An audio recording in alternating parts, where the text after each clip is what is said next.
कौन कौन से? आशीष, ब्लॉक डील्स का सीजन है तो आज हाँ। कुछ और ब्लॉक्स पर नजरें रहेंगी और पीएनबी हाउसिंग पर आप फोकस करेंगे। पीएनबी हाउसिंग में एशिया अपॉर्चुनिटीज फंड और जनरल अटलांटिक लगभग 4.2% स्टेक ऑफलोड करते हुए दिखाई दे सकते हैं। फ्लोर प्राइस करीब 773 रुपए प्रति शेयर के बीच आकी जा रही है। कल की तुलना में करीब 8% के डिस्काउंट पर यह सौदा होने के आसार हैं। डील साइज करीब 830 करोड़ का है और 60 दिनों का लॉक इन पीरियड रहेगा इन सेलर्स के लिए, जहां पर जनरल अटलांटिक और एशिया अपॉर्चुनिटीज फंड अपनी कुछ हिस्सेदारी ऑफलोड करते दिखाई देंगे। तो ये स्टॉक आप सबसे पहले रेडार पर रखेंगे। इसके अलावा मास फाइनेंशियल्स की तरफ से भी एक अपडेट आया है कि वहां पर भी दरअसल फंड रेज की तैयारी हो रही है। QIP लॉन्च किया है 400 करोड़ का। एक अपसाइड ऑप्शन है 100 करोड़ का अगर डिमांड अच्छी रही इस पर्टिकुलर QIP की। इंडिकेटिव प्राइस जो है वो 286 रुपीज 25 पैसे के आसपास है, यानी कि कल की क्लोजिंग प्राइस के सामने 8.5% के डिस्काउंट पर ये होता हुआ आपको दिखाई देगा। यहाँ पर आपको देखना है कि लॉक इन पीरियड 90 डेज का रहेगा। प्रोमोटर्स की तरफ से दरअसल कुछ डाइल्यूशन आती हुई दिखाई दे सकती है, तो उस पर्सपेक्टिव से भी आपने देखना है।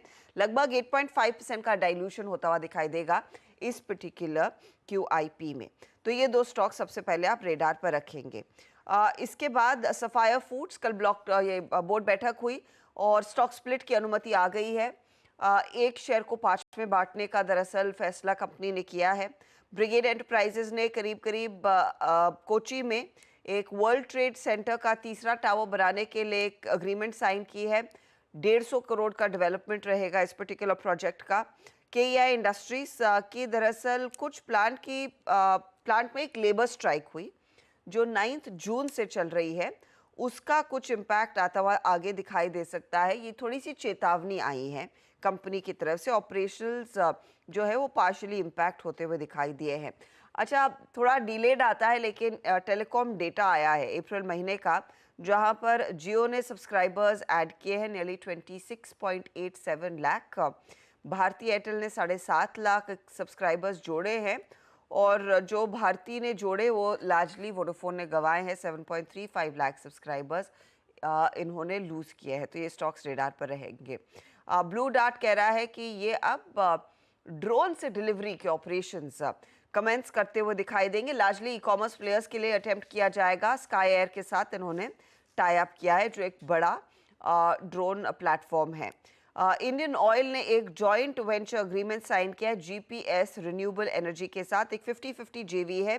Biofuel adoption across the country company करती हुई दिखाई देगी।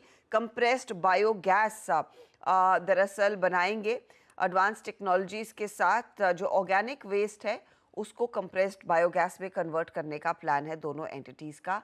और वॉनबरी कह रहा है कि US FDA ने फॉर्म 483 इशू किया है। करीब पाताल गंगा साइट पर इनके कुछ जीरो ऑब्जर्वेशंस आए हैं, तो वो स्टॉक आप रेडार पर रखेंगे। ओके, रखिए तमाम स्टॉक्स अपने रेडार पे। डिटेल लिस्ट और भी इंटरेस्टिंग स्टॉक्स हैं। 8:30 बजे जब हर्षदा जुड़ेंगे आज सुबह मुनाफे की तैयारी में, तब बाकी के स्टॉक्स की भी तैयारी करवा देंगे। अब आज का इवेंट्स कैलेंडर, थर्सडे है तो निफ्टी 50 की वीकली एक्सपायरी। US एक दिन की छुट्टी के बाद आज ट्रेड शाम को रिज्यूम करेगा। बैंक ऑफ इंग्लैंड का इंटरेस्ट रेट डिसीजन, ब्याज दरों का फैसला आज हमारे टाइम के हिसाब से 4:30 बजे पोस्ट मार्केट आएगा। पर वहां पे अब इलेक्शन सर पे खड़े हैं और वहां पे अभी भी प्राइसिंग प्रेशर्स हैं, इन्फ्लेशन का सरदर्द है। तो बहुत लोग मानते हैं कि बैंक ऑफ इंग्लैंड अपने रेट कट्स अगर करने का मूड बना रहा था ECB के बाद तो डिले करेगा, अभी नहीं करेगा। स्विस नेशनल बैंक, स्विट्जरलैंड का यह पहला डेवलप्ड मार्केट था जिसने ब्याज दरों में कटौती की शुरुआत करी थी। आज इसका भी इंटरेस्ट रेट डिसीजन आना है और शायद पॉसिबली बहुत लोग मान रहे हैं कि आज फिर ब्याज दरों में कटौती एक्सपेक्टेड है। US के शाम 6 बजे इनिशियल जॉबलेस क्लेम्स के नंबर्स आएंगे। खैर कल सुबह सब डिस्कशन हो रहा होगा। चाइना का लोन प्राइम रेट, PBOC का लोन प्राइम रेट आएगा आज। UK के कार रजिस्ट्रेशन नंबर्स आएंगे तो टाटा मोटर्स वैसे ही रेडार पे आ जाएगा। यूरोजोन का कंज्यूमर कॉन्फिडेंस, US का ना सिर्फ इनिशियल जॉबलेस क्लेम्स बल्कि housing starts, building permits plus crude oil inventories. ECB के इकोनॉमिक बुलेटिन जो है आज रिलीज होगा। कुछ इंपॉर्टेंट एक्स डिविडेंड्स में लार्सन एंड टूब्रो, बाकी सब स्क्रीन पर आ जाएंगे। एलएनटी का 28 रुपए का एडजस्टमेंट है, एक्स डिविडेंड होगा। पार्श्वनाथ डेवलपर्स के आज तिमाही नतीजे रिलीज होने हैं। कुछ बोर्ड मीट्स में केसॉल्व्स इंडिया की इंटरिम डिविडेंड पर, स्पंदना स्फूर्ति और वेदांता की फंड रेजिंग पर, और दोनों एनसीडी इशुएंस के थ्रू। वो जो डी डेवलपमेंट इंजीनियर्स का आईपीओ खुला आज, उसका डे 2 193 से 203 रुपए का प्राइस बैंड। पीएम अच्छा हर जगह चर्चित है कि जम्मू एंड कश्मीर जा रहे हैं। अपडेट शायद ये है कि पहले आज चेन्नई जाने वाले हैं, जहां पे कई सारे रेलवे प्रोजेक्ट्स और बाकी प्रोग्राम सिटी में इनॉग्रेट करेंगे। उसके बाद आज शाम को जम्मू एंड कश्मीर ट्रैवल करेंगे, क्योंकि कल योगा डे के दिन पीएम वहां से इंटरनेशनल योगा डे प्रोग्राम में पार्टिसिपेट करेंगे, इवेंट्स में पार्टिसिपेट करेंगे। एफएम निर्मला सीतारमण वो बजट 2024 कहूंगा या 24-25 कह देता हूं, लॉजिकली तो इसी साल आना है तो 24 बोलता हूं। प्री बजट कंसल्टेशंस का दौर कंटिन्यू करेगा। एफएम साहिबा मुलाकात करेंगी सुबह 10:30 बजे फाइनेंशियल सेक्टर और कैपिटल मार्केट्स के पार्टिसिपेंट से। बजट को लेकर सबको थोड़ा सा धक-धक है, कुछ सुगबुगाहट पहले से चल रही थी, इसलिए इंपॉर्टेंट मीटिंग हो जाएगी। और शाम 4 बजे इंडस्ट्री लीडर्स, दरअसल इंडस्ट्री चेंबर्स के साथ एफएम साहिबा की मुलाकात होनी है। आज वर्ल्ड रेफ्यूजी डे है। बेसिकली स्ट्रेंथ और करेज उन लोगों का जो अपनी होम कंट्री से फोर्स्ड होते हैं भागने के लिए, उनकी स्पिरिट को सेलिब्रेट करने के लिए।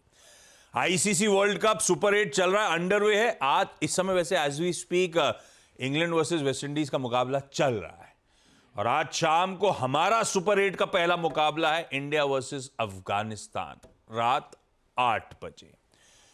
आज ओटीटी रिलीज है कोटा फैक्ट्री सीजन 3, और एक एडवांस अलर्ट, मिर्जापुर 3 का ट्रेलर आज रिलीज होगा। ये सीरीज तो खैर 5 जुलाई को आने वाली है, ओटीटी प्लेटफॉर्म से रिलीज अवेलेबल होगी, पर इससे पहले टीजर आया था। मैं भाई कंफ्यूज था, टीजर पहले, टीजर और ट्रेलर में क्या फर्क है? टीजर छोटा सा, ट्रेलर थोड़ा बड़ा। तो ऐसा कहा गया पहले टीजर आया था, आज ट्रेलर रिलीज होगा। शायद हो गया हो, पता नहीं, या होने वाला होगा। खैर ये सारे इवेंट्स हैं, रडार पर रखिएगा। थोड़ा सा फ्राइडे टाइप फील आ रहा था इन सबको देख के मुझे। एक ब्रेक ले लेता हूं। ब्रेक के उस बार जब लौटूंगा तो आज की कमोडिटी स्ट्रैटेजीज पर फोकस।